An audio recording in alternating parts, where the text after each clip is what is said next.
A solemn procession this afternoon as law enforcement officials escorted the body of a state parole agent.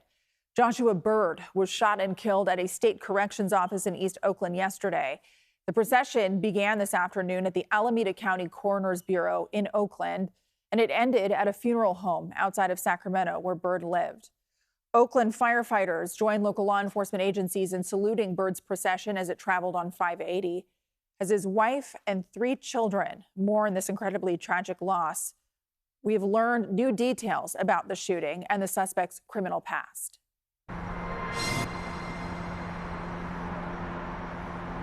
Parole agent Joshua Byrd spent 11 years with the California Department of Corrections and Rehabilitation, most of that time as a correctional officer.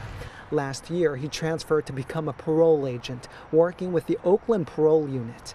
On a GoFundMe page, friends and colleagues described the 40-year-old Navy veteran as a great guy and very dependable.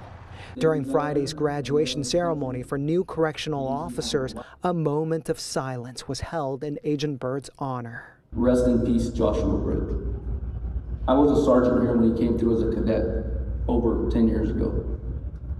So I know I have a lot of staff here that are hurting, and it's a constant reminder of how dangerous our profession is. The shooting happened just before 1 p.m. Thursday at the State Corrections Office on Edgewater Drive.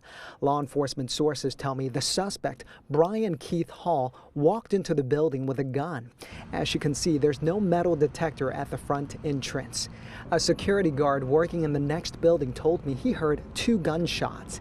According to sources, after Hall shot and killed Agent Byrd, he crossed the street and got on an AC Transit bus. He allegedly threatened the driver and ordered him to drive away. Sources say he later got off somewhere in East Oakland, stole a car, then abandoned it near 79th Avenue and International Boulevard. Police later found the handgun used in the shooting in a trash can near that car. Hall eventually walked to a bus stop at 90th Avenue and International Boulevard, where Oakland police arrested him. Hall has a lengthy criminal history in Alameda County that dates back to June 1996. Over the past 29 years, he's been charged with robbery, assault, drug sales, auto theft, evading police, and attempted murder. Before Thursday's shooting, his most serious case involved stabbing a man in Oakland's Lakeshore District in 2022. Officials say he randomly stabbed the victim in the neck. That man survived. Hall later pleaded no contest to assault with a deadly weapon as part of a plea deal. He served more than 2 years in jail and was released on parole this past February. It's unclear if Agent Byrd was Hall's parole officer or what motivated the shooting. The Oakland Parole Office was closed on Friday. We asked CDCR and the union that represents parole agents whether security measures will be changed, but we did not receive a response. Hall is currently being held without bail at the county jail. He's facing 1 count of first-degree murder and is scheduled to appear in court on Monday. Agent Byrd is survived by his wife and 3 children.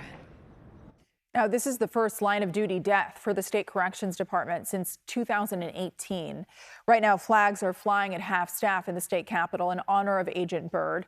Governor Newsom released a statement saying that Byrd served with integrity and courage. Meantime, the officers' union that Byrd belonged to released a statement that read in part, quote, "This tragic loss is a painful reminder of the very real dangers our members face each day. While we remain committed to rehabilitation, the reality is that we interact with individuals who may still pose significant safety risks."